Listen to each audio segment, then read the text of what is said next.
Summer வந்தாச்சு. What's your plan for this holiday? எங்க கிட்ட விட்டுருங்க, நாங்க பாத்துக்கிறோம். VGT holidays. GT Holidays, South India's #1 travel brand. தமிழர்களின் number one choice Tamil matrimony.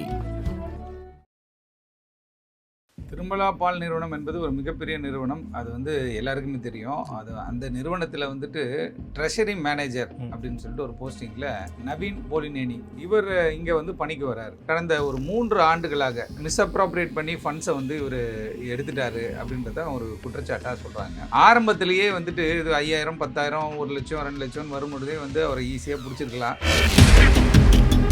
Naveen போலினேனின்றவர் என்ன பண்ணுறாருன்னா, இந்த சம்பவம் ரொம்ப நாளாக ஒரு முட்டல் மோதலாக இருக்கும் பொழுது இவர் அந்த பணத்தை என்ன பண்ணுறாருன்னா நிறைய பயங்கரமாக செலவு பண்ணுறாரு. அதாவது வந்து பார்த்தீங்கன்னா அந்த ஜீப் ரேஸ் போகிறது, அதுவும் இல்லாமல் என்ன கேட்டிங்கன்னா நிறைய எப்படியெல்லாம் அவர் வந்து ஜாலியாக இருக்க முடியுமோ அப்படியான செலவுகள்லாம் அந்த பண்ணுறாரு. பண்ணக்கூடாது பஞ்சாயத்தை பண்ணிட்டாங்க. போலீஸ் பஞ்சாயத்து பண்ணிருச்சு. ஏதோ ஒரு பண்ணதாக தானே இப்போ சொல்றாங்க. குற்றச்சாட்டு வருது இல்லையா, சிஎஸ்ஆருக்கு வந்து கொடுக்காமலே இப்போ விசாரிக்கப்பட்டிருக்குதுன்ற மாதிரி சொல்றாங்க. அது பஞ்சாயத்து பண்ணாங்களா இல்லையான்றதை வந்து இப்போ இன்வெஸ்டிகேஷன்ல தெரிஞ்சிடும். விசாரணை ஏன்னா எஸ்ஐ வந்து காத்திருப்போர் பட்டியலுக்கு போயிடுறாரு, இன்ஸ்பெக்டரும் காத்திருப்போர் பட்டியலுக்கு போயிடுறாரு, மாதவரம் இன்ஸ்பெக்டரும். இப்போ டிசி மீதும் வந்து என்ன கேட்டீங்கன்னா விசாரணை நடந்து கொண்டு இருக்கு. படித்தவர்கள் மிகவும் வந்து பணக்காரராக இருக்கவங்களாம் என்ன பண்ணுறாங்கன்னு கேட்டிங்கன்னா, இந்த புகார் கொடுத்துட்டு உடனே இன்ஃப்ளூயன்ஸ் பண்ணுறது, யாராவது ஒரு அதிகாரி விட்டு பேசுறது, இது மாதிரி முதல்ல கட்சிக்காரங்களை விட்டு பேசுவாங்க. இப்போ கட்சிக்காரங்களாம் யாரும் கேட்கறதே கிடையாது. போலீஸ் அதிகாரிகிட்ட போயிடுறாங்க, ஸ்ட்ரெயிட்டாக அதிகாரிகிட்ட போயிடுறாங்க. ஒரு ஃபேமிலி மேட்டர் நான் அவர்கிட்ட பேசுறது, ஒரு சண்டை மேட்டர் அவர் ஏடிஜிபி லைனில் வருவாங்க. இப்படி போட்டு இவங்க என்ன பண்ணுறாங்க கேட்டிங்கன்னா, அவங்களுடைய இன்ஃப்ளூயன்ஸ் என்னென்னலாம் இருக்கு, நான் ஒரு பெரிய ஆளு அப்படின்றத காட்டுவதற்காக இவங்க என்ன பண்ணுறாங்க, சிமெண்ட் மூட்டை இருந்துச்சு, அது மேலே ஏறி தற்கொலை செய்து கொண்டார் அப்படின்ற மாதிரி சொல்லப்படுது. இருந்தாலும் வெளியில என்னன்னாங்க பின்புறம் கை கட்டப்பட்டு இருந்தது. ஏன்னா பாண்டியராஜன் சார் வந்து பண்ணிட்டாருன்னா கூட அவரை அவ்வளவு சீக்கிரத்தில் விட்டுற முடியாதுல்ல, விட மாட்டாங்களே காவல்துறை. தற்கொலை செய்து கொண்டார் கூட அபெட்மெண்ட் ஃபார் சூசைட் ஆயிடும். ஆமா, அப்படி தற்கொலைக்கு தூண்டிய வழக்கு ஆயிடும். ஆமா, இல்ல கொலை செய்தாங்கன்னா இவங்க கொலை வழக்குன்ற மாதிரி போயிடும். அப்ப இந்த வழக்கில் சம்பந்தப்பட்ட யாருமே வந்து சட்டத்தின் முன்னாடி தப்பிக்க முடியும். இப்போ வேணா கதையை சொல்லிட்டு போயிடலாமே தவிர. ஆதனையர்களுக்கு அன்பு வணக்கம். இன்று நம்மோடு வழக்கறிஞர் திருமதி சார்லஸ் வெற்றிவேந்தன் அழைந்துள்ளார். வணக்கம் சார்லஸ். வணக்கம். வணக்கம் சார். நம்ம மாதாவரம்ல ஒரு மிகப்பெரிய ஒரு சம்பவம் நடந்திருக்கு. அங்கே திருமலா பால் ஏஜென்சின்னு ஒரு மிகப்பெரிய ஒரு பால் நிறுவனம் அங்கே இருக்கு. ஸோ அங்கே அக்கௌண்ட்ஸில் கருவூலத்தில் வேலை பார்த்த ஆந்திராவை பூர்வீகமாக கொண்ட நபர் நவீன், அவர் வந்து அந்த அக்கௌண்ட்ஸில் இருந்து ஒரு 45 கோடி ரூபாயை திருடி இருக்காருன்னு அவர் மேலே புகார். பணத்தையெல்லாம் திருப்பி கொடுத்துட்றேன் அப்படின்னு செட்டில்மெண்ட்லாம் பேசப்பட்ட நிலையில் மாதாவரத்தில் ஒரு இடத்துல வந்து அது கொலையா தற்கொலையான்னு தெரியல, அவருடைய பிணத்தை வந்து போலீஸ் வந்து கைப்பற்றி இருக்காங்க. மாதாவரத்துடைய இன்ஸ்பெக்டர் அதே போல் வந்து அசிஸ்டன்ட் கமிஷனர் 2 பேருமே வந்து காத்திருப்போர் பட்டியலுக்கு மாற்றிருக்காங்க. இந்த திருமலா பால் நிறுவனத்தில் என்ன சார் நடந்திருக்கு, அந்த நவீன் என்ன பண்ணாரு, அதை பற்றி கொஞ்சம் விரிவாக சொல்ல முடியுமா சார்? திருமலா பால் நிறுவனம் என்பது ஒரு மிகப்பெரிய நிறுவனம். அது வந்து எல்லாருக்குமே தெரியும். அது அந்த நிறுவனத்தில் வந்துட்டு ட்ரெஷரி மேனேஜர் அப்படின்னு சொல்லிட்டு ஒரு போஸ்டிங்கில் நவீன் போலினேனி, இவருடைய சொந்த ஊர் பார்த்தா ஆந்திரா மாநிலம் கிருஷ்ணா மாவட்டத்தை சார்ந்தவர். இவர் இங்கே வந்து பணிக்கு வர்றார். பணிக்கு வந்து கடந்த ஒரு 3 ஆண்டுகளாக 2லேருந்து 2.5 ஆண்டுகளாக வந்துட்டு இந்த மிஸ்அப்ராப்ரியேட் பண்ணி ஃபண்ட்ஸை வந்து இவர் எடுத்துட்டாரு அப்படின்றத ஒரு குற்றச்சாட்டாக சொல்கிறாங்க. ஆரம்பத்திலேயே வந்துட்டு இது 5000, 10,000, 1 லட்சம், 2 லட்சம் வரும்பொழுதே வந்து அவரை ஈஸியாக பிடிச்சிருக்கலாம். அவருக்கு வந்து ஒரு மெமோ கொடுத்துருக்கலாம், அவர் சேலரியில் வந்து அந்த பணத்தை பிடிச்சிருக்கலாம், என்ன வேணால் ஒரு நடவடிக்கை எடுத்திருக்கலாம். ஆனால் ஒரு இவ்வளோ பெரிய மிகப்பெரிய நிறுவனம் வந்து ஒரு ஆடிட்டர் வச்சுருப்பாங்க, எத்தனையோ வந்து அதிகாரிகள் இவருக்கு கீழே இருப்பாங்க, மேலே இருப்பாங்க. எந்த பணத்தை அடித்தாலும் வந்து உடனே அது தெரிஞ்சிடும். ஏன் வந்து அவங்க வந்து அந்த அந்த நேரத்தில் வந்து இது வெளியில் தெரியாமல் போச்சு அப்படின்ட்டு தெரியல, இல்லை நடவடிக்கை எடுக்காமல் விட்டாங்கன்னு தெரியல. மெத்தனை போக்கோட அந்த நிர்வாகம் இருந்துச்சா என்னன்னு தெரியல. ஏன்னா நிர்வாகம் மிகப்பெரிய நிர்வாகம், உங்களுக்கு நிறைய இது இல்லாமல் நிறைய தொழிலும் அவங்க பண்ணுறாங்க. திருமலா குரூப் வந்துட்டு பார்த்தீங்கன்னா இது இல்லாமல் பல நிறுவனங்கள் அவங்க நடத்திட்டு இருக்காங்க. அப்படின்னும் பொழுது இதுக்கு ஒரு பெரிய இன்ஃப்ராஸ்ட்ரக்சர் இருக்கும் அந்த கம்பெனிக்குன்னு சொல்லிட்டு, பெரிய செட்டப்பு. அதுவும் டெய்ரி ப்ராடக்ட்னா ஒரு மிகப்பெரிய இன்ஃப்ராஸ்ட்ரக்சர் வச்சு தான் பண்ண முடியும். அப்படி இருக்கும் பொழுது ஒரு ட்ரெஷரி மேனேஜர் அப்படின்றவர் வந்து பார்த்தீங்கன்னா இந்த கருவூல மேலாளர், அதுக்கு ஆங்கிலத்தில். அவர் வந்து இந்த ட்ரெஷரியை மெயின்டைன் பண்ணக்கூடிய ஒரு ஆள். இந்த ட்ரெஷரி வந்து கவர்மெண்ட் ட்ரெஷரி உங்களுக்கு தெரியும். ஆனால் பாருங்க, தனியாருக்கே வந்து ஒரு ட்ரெஷரி மேனேஜர் ஒரு ஆளை வச்சிருந்துருக்காங்க அப்படின்னா அவங்களுடைய வருமானம் எவ்வளோ இருந்திருக்கும் நம்ம அதை பார்க்கணும். அப்படி இருக்கும் பொழுது இந்த நவீன் போலினேனின்றவர் என்ன பண்ணுறாருன்னா, இந்த சம்பவம் ரொம்ப நாளாக ஒரு முட்டல் மோதலாக இருக்கும் பொழுது இவர் அந்த பணத்தை என்ன பண்ணுறாருன்னா நிறைய பயங்கரமாக செலவு பண்ணுறாரு. அதாவது வந்து பார்த்திங்கன்னா அந்த ஜீப் ரேஸ் போகிறது, அதுவும் இல்லாமல் என்ன கேட்டிங்கன்னா நிறைய எப்படியெல்லாம் அவர் வந்து ஜாலியாக இருக்க முடியுமோ அப்படியான செலவுகள்லாம் அந்த பண்ணுறாரு. இருந்தாலும் இது ரொம்ப நாளாக நீடிச்சுட்டே போகாது இல்லையா? அப்போ ஒரு கட்டத்திற்கு மேலே அந்த நிறுவனத்தினுடைய லீகல் அட்வைசர் அப்படின்றவர் வந்து இப்போ இந்த புகாரே லீகல் அட்வைசர் கொடுத்ததாக தான் சொல்கிறாங்க. எப்படி ஒரு லீகல் அட்வைசர் புகார் கொடுக்க முடியும்? ஏன்னா இப்போ நான் ஒரு லீகல் அட்வைசர், 2-3 அமைப்புக்கு நம்ம லீகல் அட்வைசராக இருக்கோம். லீகல் அட்வைசர் வந்து is not having authority to lodge a complaint. அது கம்ப்ளைண்ட்டை சிஇஓ பண்ணலாம், எம்டி பண்ணலாம், யாரோ ஒன்று பண்ணலாம், இல்லை ஆத்தரைஸ்டு லெட்டர் ஒன்று வாங்கிட்டு நான் தான் அந்த வழக்கு ஃபுல்லாகவே பயணிக்கணும். ஆமாம். ஏன்னா என் பேரில் தான் வந்துட்டு நான் தான் டிஃபேக்டோ கம்ப்ளைண்ட் ஆவேன். என் பேரில் தான் வந்து என்ன பண்ணுவான்னு கேட்டிங்கன்னா எஃப்ஐஆர் போடுவாங்க. எஃப்ஐஆர் வந்து நான் தான் வந்து புகார்தாரர், எதிர்மனதாரரும் நான் வழக்கு முழுவதும் நான் போகணும், ட்ராவல் பண்ணணும். அப்படி ஒரு சூழ்நிலை இருக்கும். ஆனால் இந்த விஷயத்து வந்து இந்த கடந்த 2-3 ஆண்டு காலமாக இவர் அடித்த பணம் அப்படின்றக்கூடிய இந்த பண விஷயத்தை அங்கேயே வந்து சிறிதளவில் இவர் பணத்தை எடுக்கும் பொழுதே இதை கண்டுபிடிச்சிருக்கலாம். ஏன் இது யாருக்காவது பங்கு கொடுக்கப்பட்டதா? இந்த அதிகாரிகள் கீழே இருக்க அதிகாரிங்க, மேலே இருக்க அதிகாரிங்க, அந்த ப்ரைவேட் கன்சர்னில் யார் யாரெல்லாம் வந்து இதை வந்து உடந்தையாக இருந்தார்கள்ன்றது ஒன்று விசாரிக்கப்படக்கூடிய ஒரு விஷயம். அப்படி இருக்கும் பொழுது அதில் ஒரு பெரிய அளவில் 42-45 crores அப்படின்றாங்க. அப்படின்றது மிகப்பெரிய அமௌண்ட் சார். மிகப்பெரிய அமௌண்ட். இதை வந்து நீங்கள் சேவிங்ஸ் அக்கௌண்ட்லேயோ இல்லை எதுலேயோ நீங்கள் ட்ரான்ஸ்ஃபர் பண்ணிட்டு இருக்க முடியாது. அதே நேரத்துக்கு கரண்ட் அக்கௌண்ட்லையும் ட்ரான்ஸ்ஃபர் பண்ண முடியாது. எந்த சோர்ஸில் உனக்கு வந்துச்சுன்னு கேட்பாங்க. நிறைய வங்கியில் பார்த்தீங்கன்னா 5 லட்ச ரூபா எடுத்துகிட்டு போட்டோன்னே ஐசிசி பேங்க்கில் அது வந்து 1008 கேள்வி கேட்குறாங்க. பேன் கார்டு கேட்குறாங்க. ஆமாம், எல்லாத்தையும் கேட்குறாங்க. யாருக்கு போகிற, எதுக்கு போகிற, ஏன் போகிற, எப்படி வந்துச்சுன்னு கேள்வி கேட்குறாங்க. அப்படி இருக்கும் பொழுது இவர் இதை வந்து மிஸ்அப்ராப்ரேட் பண்ணியிருக்காரு. அப்போ அங்கே நிர்வாகத்தில் ஏதோ ஒரு கோளாறு ஏற்பட்டுருக்குன்னு நம்ம ஒன்று தெரிஞ்சுக்கணும். 45 கோடி ரூபாய், 40-45 கோடி ரூபாய் ஒரு தனிநபர் கருவூல மேலாளர், ட்ரெஷரி மேனேஜர் அடிக்க முடியுது அப்படின்னா அப்போ அங்கே எவ்வளோ பெரிய ஒரு லேக் ஏற்பட்டிருக்குன்னு நீங்கள் பார்த்துக்கோங்க. அப்போ இவங்க அந்த ஃப்ரம் த வெரி பிகினிங் இதை வந்து ப்ராப்பராக கண்டுபிடிச்சிருக்க முடியும் விட்டுட்டாங்க. இதனுடைய ஆஃபீஸ் வந்து இங்கே கொளத்தூர் பகுதியில் இருக்கக்கூடிய பொன்னியம்மன் மேடு, அது ஒரு ஃபேமஸான ஏரியா. அந்த பொன்னியம்மன் மேடில் ஆஃபீஸ் இருக்குது போல். அங்கே தான் இவங்க இந்த இதெல்லாம் இந்த ட்ரெஷரி அங்கே தான் இருந்திருக்கும் போல். அந்த பேஸ் பண்ணி என்ன பண்ணுறாங்கன்னா இந்த லீகல் அட்வைசர் வந்துட்டு ஒரு புகார் கொடுத்ததாக சொல்கிறாங்க. புகார் எங்கே கொடுக்குறாருன்னு கேட்டால் நம்ம எங்கே கொடுப்போம் புகார்? நேராக இது மாதிரி நடந்துச்சுன்னா சிஓபி ஆஃபீஸில் போயிட்டு ஒரு கிரீவன்ஸில் கொடுப்போம். இல்லையா சிஓபி ஆஃபீஸில் கொடுத்தோம்னா சிசிபிக்கு மாறும். ஆமாம். சிசிபிலேருந்து யாராவது ஒருத்தவங்க, ஏன்னா 40-45 கோடி ரூபான்றாங்களே. அப்போ சென்ட்ரல் கிரைம் பிரான்ச் தான் விசாரிப்பாங்க. சென்ட்ரல் கிரைம் பிரான்ச்சில் அதுக்குன்னே சொல்லிட்டு ஏகப்பட்ட பிரிவுகள் இருக்குது, அவங்க விசாரிக்க போகிறாங்க. அதாவது இணைய வழி குற்றமாக இருந்தால் அதுக்கு ஒரு டீம் இருக்குது, சோஷியல் மீடியாவில் பண்ணுறதா இருந்தால் அதுக்கு ஒரு டீம் இருக்குது. அப்புறம் வந்து பார்த்திங்கன்னா இந்த இதெல்லாம் இருக்கு இல்லையா, ஃப்ராடு ஸ்கேம்லாம் இருக்கு இல்லையா, பேங்க் ஸ்கேம்லாம் பண்ணுறாங்க பாருங்கள். உங்களுக்கு வந்து உங்களுடைய இது டிஜிட்டல் அரெஸ்ட் இருக்குது அப்படி இப்படிலாம் சொல்கிறானுங்களே, அதுக்கு டீம் தனித்தனியாக இருக்குது. சென்னை காவல்துறை பொறுத்த வரைக்கும் பயங்கர எக்யூப்டாக தான் இருக்காங்க. ஆனால் அங்கெல்லாம் புகார் கொடுக்காம இந்த சட்ட ஆலோசகர் என்று சொல்லக்கூடியவர், அந்த லீகல் அட்வைசர், அவர் தான் கொடுத்தாருன்னு நினைக்கிறேன் லீகல் டீம்லேருந்து. அவர் நேரடியாக டிசி கிட்ட போகிறார். யார் அந்த டிசி அப்படின்னு பார்க்கும்பொழுது ஒரு புகாரை எடுத்துகிட்டு ஸ்ட்ரெயிட்டாக டிசிக்கு போகிறாங்க. ஓகே. டிசி கிட்ட போகும்போது டிசி அந்த புகாரை வாங்கினதாகவும், வாங்கிட்டு எப்பயுமே என்ன பண்ணுவோம், கமிஷன் ஆஃபீஸில் போய் புகார் கொடுத்தோன்னா அவங்க வாங்கிட்டு ஒரு ரெசிப்ட் 6 காப்பி போட்டு கொடுப்பாங்க. ஒரு சிஎஸ்ஆர் மாதிரி ஒன்று போட்டு கொடுப்பாங்க. இப்போல்லாம் என்ன பண்ணுறாங்கன்னா இமீடியட்டாக அந்த காவல் நிலையத்துக்கே ஃபோன் அடிக்கிறாங்க. ஓகே. எங்கேயா இப்போ நம்ம ஜூரிஸ்டிக்ஷன் வந்து அண்ணா நகர்னு வச்சுக்கோங்களேன், அண்ணா நகர் காவல் நிலையத்துக்கு ஃபோன் அடிக்கிறாங்க. இது மாதிரி ஒரு புகார் வந்திருக்கு, இதை நாங்கள் என்டாஸ் பண்ணி அனுப்புகிறோம், உடனே நீங்கள் விசாரணை நடத்துங்க அப்படின்னு சொல்லி என்டாஸ் பண்ணி இமீடியட்டாக நாளைக்கு போய் பாருங்கன்றாங்க.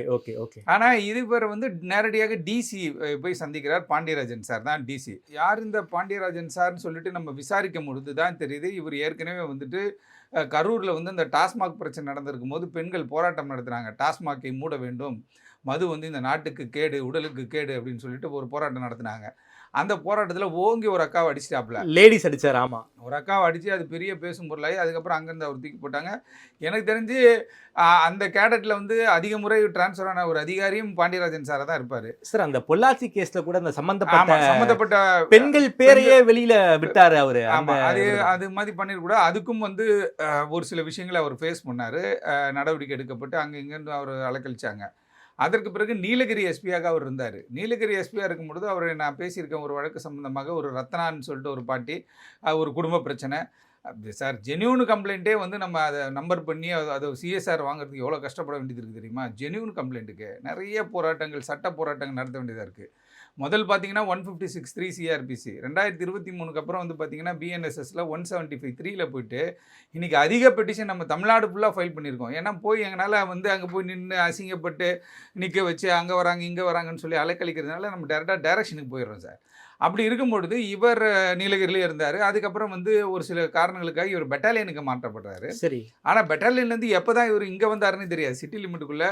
அதுவும் சிஎம் உடைய தொகுதி சார். ஆமாம், கொளத்தூருக்கு வந்துட்டார். கொளத்தூர் டிசியாக இவர் நியமிக்கப்படுகிறார். கொளத்தூர் டிசியாக இவர் நியமிக்கப்பட்ட உடனே இந்த கொஞ்ச நாள்லேயே வந்துட்டு என்ன கேட்டிங்கன்னா இந்த புகார் வருது. புகார் வந்த உடனே இது வந்து சிவில் டிஸ்பியூட், மணி டிஸ்பியூட், நிறைய அதிகாரிகள் நான் சந்திச்சிருக்கேன் சார். என்னுடைய அனுபவத்தில் வந்து பார்த்தீங்கன்னா நிறைய அதிகாரிகள் இது மாதிரி விஷயத்தை பேசும்போது என்ன சொல்லுவாங்கன்னா, சார் இது வந்து சிவில் டிஸ்பியூட்டு, நீங்கள் கோர்ட்டுக்கு போயிருங்க சார், அதுதான் சார் கரெக்டாக இருக்கும், கோர்ட்டு தான் இதை டிசைட் பண்ண முடியும் சார் அப்படின்றவாங்க. இந்த பண விஷய விவகாரங்களை நம்ம புகாராக எடுத்துகிட்டு போகும்பொழுது நீதிமன்றமே என்னென்னா ஜென்யூன் கம்ப்ளைண்ட்டாக தான் வாங்க, ஜென்யூனாக ஒரு டைரக்ஷனோ ஏதோ ஒரு விஷயம்னா வாங்க. சும்மா அங்கே போகிறது, அதாவது ஒரு வாரத்துக்கு முன்னாடி கம்ப்ளைண்ட் கொடுத்துட்டு ஸ்ட்ரைட்டாக கோர்ட்டுக்கு போயிடுது ஒரு டைரக்ஷன் வாங்கலான்ட்டு.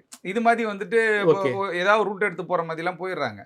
ஆனால் இந்த புகார் இவர்கிட்ட வந்த உடனே இவர் விசாரித்ததாகும். ஏன்னா அவர் மீது இப்போ விசாரணை நடந்துகிட்டு இருக்கு, அது வேற விஷயம். காத்திருப்போர் பட்டியலுக்கு போகிறாரு. கமிஷனர் அருண் சார் அவரை வர வச்சு விசாரித்ததாகவும் ஒரு தகவல் இருக்குது. அதே போல் வெஸ்ட் ஜோன் ஐஜி வந்து இப்போ இந்த வழக்கை விசாரிக்கிறாங்க. அப்படி இருக்கும் பொழுது இவர் இந்த புகாரை வந்து சிஎஸ்ஆர் போட்டு விசாரிக்காமல் இவர் வந்து என்ன பண்ணார், வெளியில் விசாரித்த மாதிரியும், அதே நேரத்தில் அந்த ஒரு ப்ரெஷரில் வந்து இந்த பையன் நவீன் வந்துட்டு 5 கோடி ரூபாய் பணத்தை கொடுத்துட்டதாகும். அதாவது யாரு அந்த கம்பெனிக்கு வந்து பணம் 5 கோடி ரூபா ஃபர்ஸ்ட் இன்ஸ்டால்மெண்ட்டாக கொடுத்துட்றேன், ஒரு 4 இன்ஸ்டால்மெண்ட்டாக நான் கொடுத்துட்றேன், எல்லாமே அக்கௌண்ட்டில் தான் நான் அனுப்பிச்சிருக்கேன், எல்லா பணமும் எனக்கு வந்துடும் அப்படின்ற மாதிரி ஒரு டைம் கேட்குறான்.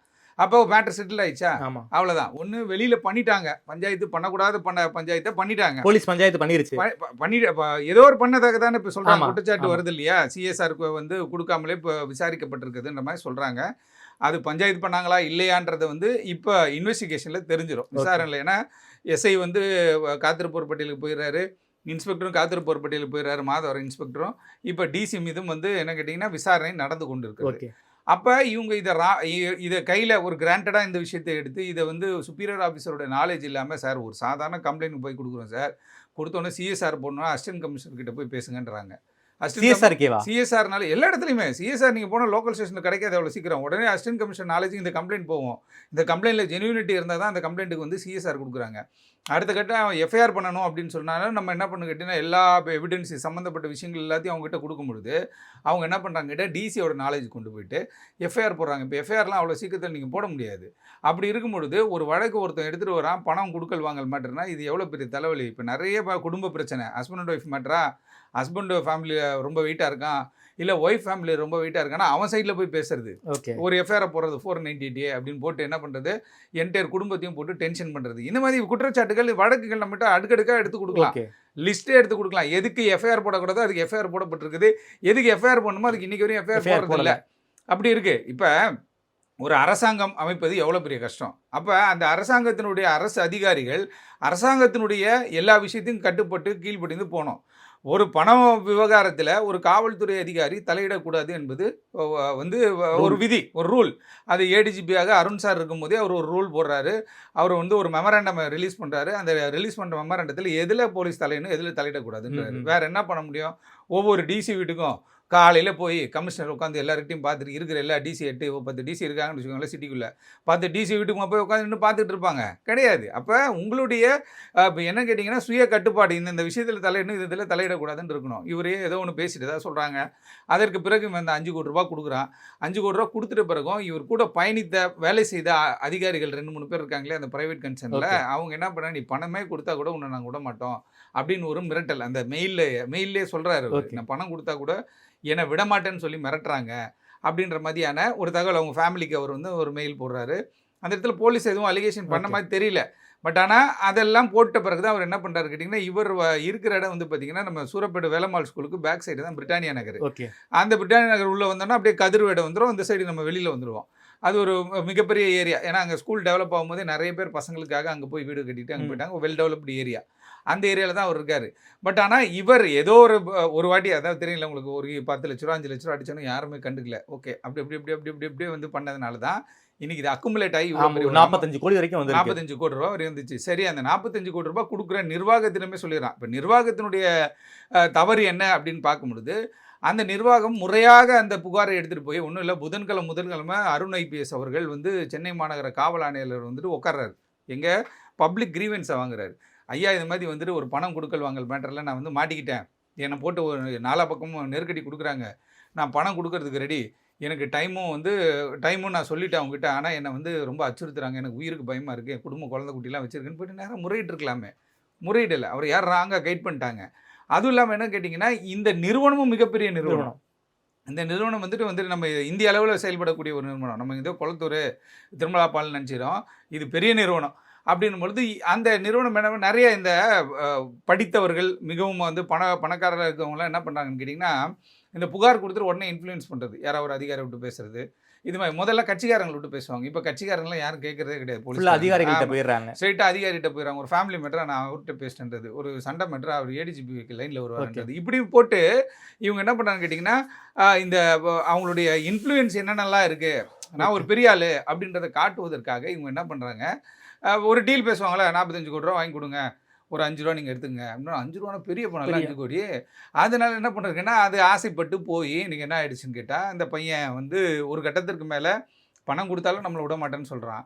என்ன பண்ணுறதுன்னு தெரியாமல் மன உளைச்சல். ஒரு பக்கம் காவல்துறையிலேருந்து பேசுனாங்கன்னு சொல்கிறாங்க, ஒரு பக்கம் வந்து பார்த்திங்கன்னா அவங்க நிறுவனத்தின் சார்பாக பேசுகிறாங்க, ஒரு பக்கம் குண்டாஸ். எப்படி இதில் குண்டாஸ் இருப்பாங்க, யாரோ ஒரு 4-5 பேர் போய் மிரட்டியிருப்பான் வீட்டில். அப்படின்போது மும்முனை நெருக்கடி ஏற்படுது நவீன் போலினேனிக்கு. அது தாங்க முடியல, அதை ஹேண்டில் பண்ண முடியல.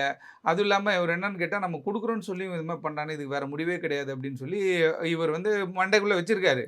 ஆனால் இப்போ அவர் தற்கொலை செய்து கொண்டார் அப்படின்ற ஒரு தகவல், சிமெண்ட் மூட்டை இருந்துச்சு, அது மேலே ஏறி தற்கொலை செய்து கொண்டார் அப்படின்ற மாதிரி சொல்லப்படுது. இருந்தாலும் வெளியில் என்னன்னாங்க, பின்புறம் கை கட்டப்பட்டிருந்தது. ஏன்னா சார் பாண்டியராஜன் சார் வந்து பண்ணிட்டாருன்னா கூட அவரை அவ்வளோ சீக்கிரத்தில் விட்டுற முடியாதுல்ல, விட மாட்டாங்களே காவல்துறை. இன்றைக்கி வந்து அருண் ஐபிஎஸ் அவர்கள் கமிஷனராக இருக்கிறார். சென்னையில் வந்து வெகுவாக குற்ற செயல்கள் குறைந்திருக்கிறது, மாற்று கருத்தில் நீங்கள் ஸ்டாட்டிஸ்டிக்ஸ் எடுத்து பார்த்துக்கோங்க. அப்படி இருக்கும்போது ஒரு உயர் அதிகாரி, ஒரு டிசி ரேங்கில் இருக்கிறவங்க இந்த மாதிரி சப்ஜெக்டில் இருப்பா, சரி அவரே இது பண்ணாலும் நீதிமன்றம்னு ஒன்று இருக்குல்ல, அதுக்கடுத்து பார்த்தீங்கன்னா அரசாங்கம்னு ஒன்று இருக்குல்ல, இவங்க எல்லாருமே வந்து என்ன கேட்டால் இன்டர் கனெக்டட் தானே.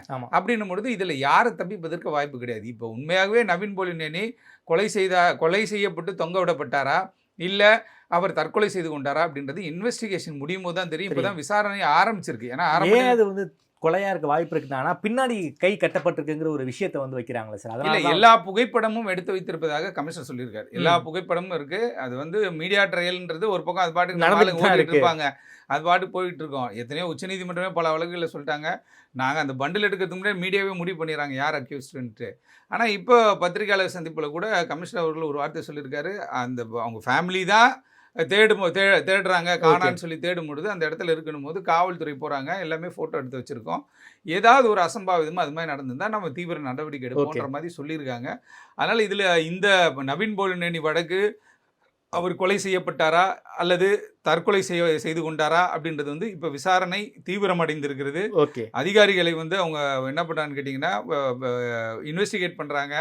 இந்த நிறுவனத்தை சார்ந்தவர்களுக்கும் சம்மன் அனுப்பப்பட்டு அவர்களும் விசாரணை வளையத்துக்கு கொண்டு வரப்பட்டிருக்கிறாங்க. அப்போ இதில் ஏதாவது ஒரு கான்ஸ்பிரசி இருக்கான்றதை ஃபஸ்ட்டு எடுப்பாங்க. எடுத்துகிட்ட பிறகு இதில் ஏதாவது ஒரு சந்தேகமோ ஒரு அக்ரிவானா வந்து நவீன் போலினேனி குடும்பம் நீதிமன்றத்தை நாடலாம், அடுத்த விசாரணைக்கு போகலாம்.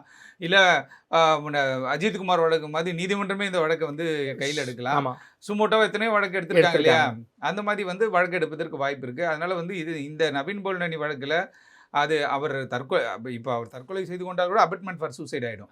அப்போ தற்கொலைக்கு தூண்டிய வழக்காயிடும். இல்லை கொலை செய்தாங்கன்னா இவங்க கொலை வழக்குன்ற மாதிரி போயிடும். அப்போ இந்த வழக்கில் சம்மந்தப்பட்ட யாருமே வந்து சட்டத்தின் முன்னாடி தப்பிக்க முடியும். இப்போ வேணால் கதையை சொல்லிட்டு போயிடலாமே தவிர, ஆனால் விசாரணை வந்து தீவிரப்படுத்துகின்ற பொழுது ஒரு கட்டத்திற்கு மேலே எஸ்ஐடி ஃபார்ம் பண்ணிட்டாங்கன்னு வச்சுக்கோங்களேன், ஒன்றுமே பண்ண முடியாது. ஞானசேகரன் வழக்கு மாதிரி டக்குன்னு விசாரித்து 1 மாதத்தில் அறிக்கை கொடுத்துட்டாங்க. இப்போ அஜித்குமார் வழக்கில் அது மாதிரி இந்த வழக்கினுடைய குற்றவாளிகள் எல்லாத்தையும் ஒரே இடத்துல கொண்டு வந்து அவங்க ஆர்கனைஸ் பண்ணி அவர்கள் வந்து யார் யார் குற்றவாளிகள்ன்றதை நீதிமன்றம் முடிவு செய்யும். அதே நேரத்தில் இப்போ இருக்கிற காவல்துறை விசாரணையும் வந்து நல்ல நிலையில் தான் போயிட்டு இருக்கு. யாரையும் அவங்க அதெல்லாம் காப்பாற்ற முடியாது சார். காப்பாற்றினா என்டையராக எல்லாம் மாட்டிப்பாங்க. அதனால் காப்பாற்றுவதற்கு வாய்ப்புகள் கிடையாது. ஆகவே விசாரணை வந்து க்ளோஸராக போயிட்டு இருக்கு. அடுத்த கட்டம் என்ன நடக்குன்றது நம்ம பொறுத்துன்னு தான் பார்க்கணும். ஓகே சார், ரொம்ப நன்றி சார். குறிப்பாக இந்த திருமலா பால் ட்ரெஷரி மேனேஜர் நவீன் போலினேனியுடைய இந்த வழக்கை பற்றி ரொம்ப விரிவாக பேசியிருக்கீங்க. அது கொலையா அல்லது தற்கொலையா என்பது விசாரணை முடிவில் தான் தெரிய வரையும். காவல்துறை யாரையும் காப்பாற்ற முயற்சியே பண்ண முடியாது. ஏன்னா அந்தளவுக்கு போனால் எல்லாருமே மாட்டிப்பாங்கிற ஒரு விஷயத்தை பற்றி ரொம்ப விரிவாக பேசுகிறீங்க. நேரம் கொடுத்து பேசியமைக்கு நன்றி சார்லஸ் சார். நன்றி சார். நன்றி.